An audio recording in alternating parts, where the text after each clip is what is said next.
जय शाह भाई, बीसीसीआई के जय शाह आईसीसी के न्यू चेयरमैन बनने जा रहे हैं। ऑफिशियल अनाउंसमेंट की सिर्फ देर है, फैसला कर लिया गया।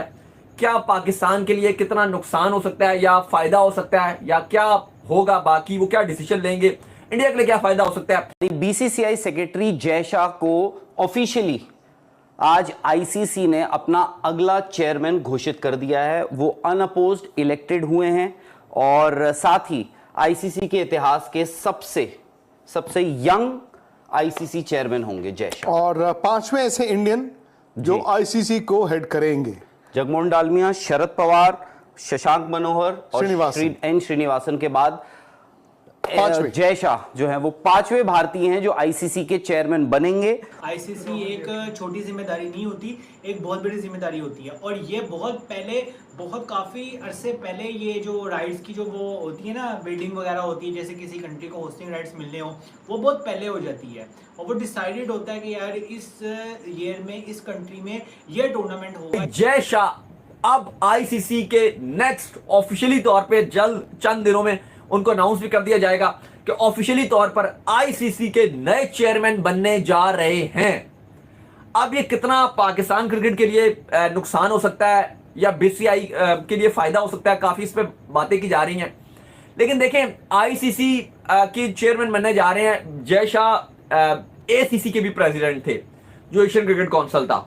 और उसी दरमियान अगर आप देखो तो लास्ट पाकिस्तान के पास कोई भी एशिया कप का इवेंट्स नहीं मिला।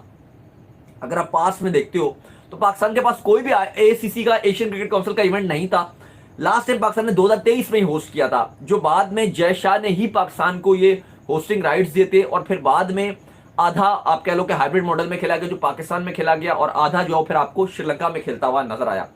तो वो भी अगर आप देखो तो उन्हीं की सदारत में हुआ था। तो ऐसा नहीं है कि बहुत कुछ आप कह लो कि पाकिस्तान क्रिकेट के लिए नुकसान हो जाएगा, या कोई बहुत कोई ऐसी अनहोनी हो जाएगी, या कोई बहुत इंडिया को फायदा हो जाएगा। क्योंकि ऑलरेडी इंडिया के पास अगर आप देखो तो इवेंट्स हैं, अभी जय शाह नहीं भी हैं, फिर भी उनके पास 23 का वर्ल्ड कप उन्होंने होस्ट किया।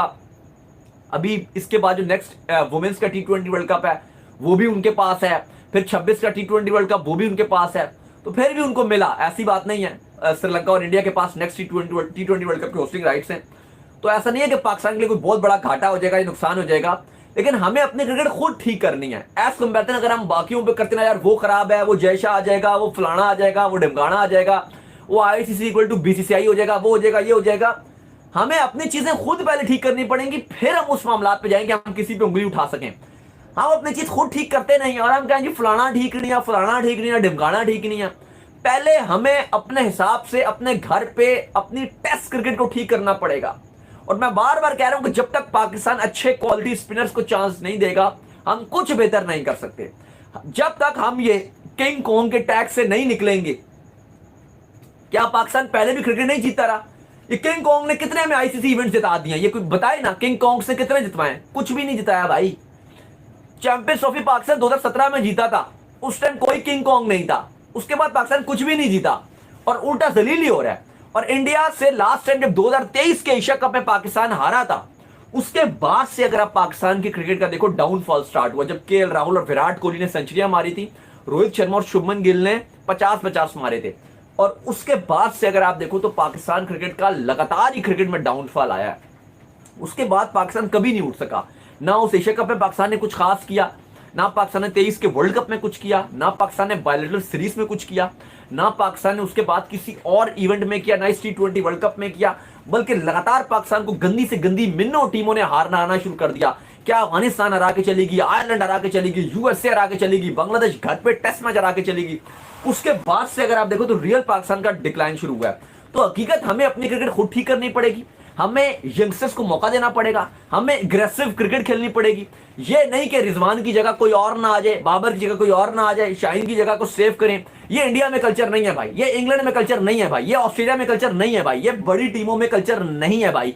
ये हमारे ही चीज घुसी हुई है जो हमारी क्रिकेट को डाउनफॉल कर रही है। देखो जैसा, देखो मैं सच्ची और सीधी बात करूंगा, इसको इंडियन पाकिस्तानी के एंगल से नहीं देखना चाहिए। अगर आप एज एन इंडिविजुअल की बात मुझसे पूछ रही है, और ये जो क्रेडेंशियल्स आपने ही बताया उसमें से थोड़ा सा मैं भी कुछ ऐड कर दूं। जेशा जो है, देखो बहुत मीम्स बनती हैं, जेशा को बहुत लोग मॉक करते हैं, लेकिन हकीकत की बात यह है कि he has truly lift where he comes from. He comes from Gujarat, और गुजू जो community होती है वो कहा जाता है they are very very good with their numbers and their businesses. Yes. They know how to make money and they know how to कि पैसे से पैसा किस तरह बनता है, ये गुजुओं को पता होता है. इंडिया में एक कम्युनिटी है गुजराती कम्युनिटी जिसकी एक एक्सटेंशन पाकिस्तान में भी है, जो रिलीजियसली जो कम्युनिटी वाइज मेमन होते हैं और फिर वो क्या कहते हैं अपना वो एक सिलसिला चलता है. They are also from the same belt. तो अगर आप पाकिस्तान में देखें तो यहाँ मेमन कम्युनिटी, और मेमन कम्युनिटी के लिए कहा जाता है कि जो धंधा सबसे बेहतर कर सकते हैं वो मेमन कम्युनिटी करती है, और जितना बिजनेस वो फ्लरिश करते हैं. तो जय शाह जहां से आता है उसने उस चीज को ट्रूली लिव अप किया. आप बीसीसीआई की बात कर रही हैं, आप आईपीएल की बात क्यों नहीं करी? 5 साल के 50,000 करोड़ का ब्रॉडकास्टिंग राइट्स. आईसीसी को $3 बिलियन के ब्रॉडकास्टिंग राइट्स मिले जो कि सिर्फ स्टार स्पोर्ट्स ने खरीदे.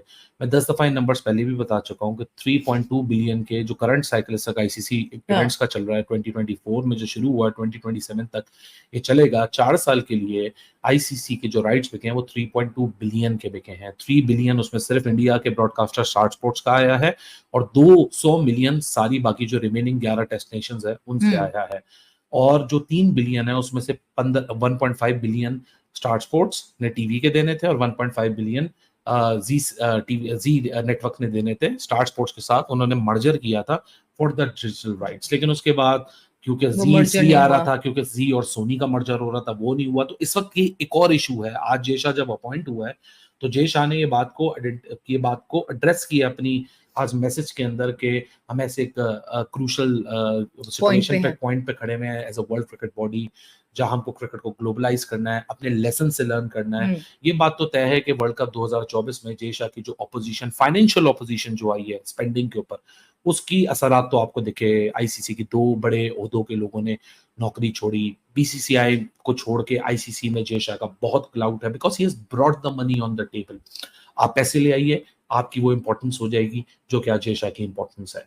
जय शाह, बहुत सारे लोग अब पाकिस्तान में बैठ के स्पेकुलेट कर रहे हैं, क्योंकि अगेन हम जय शाह को एज एन इंडिया पाकिस्तान इस कैनवस से उसको परखना है.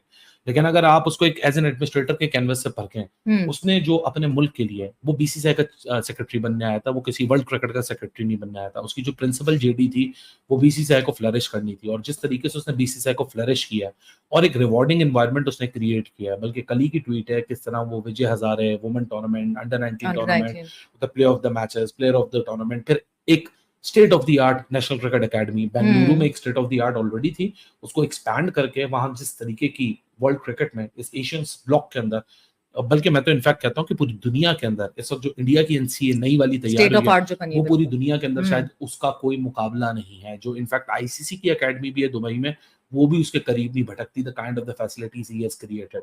सो he is bringing in the money. सारी स्टेट्स उसके साथ खुश हैं.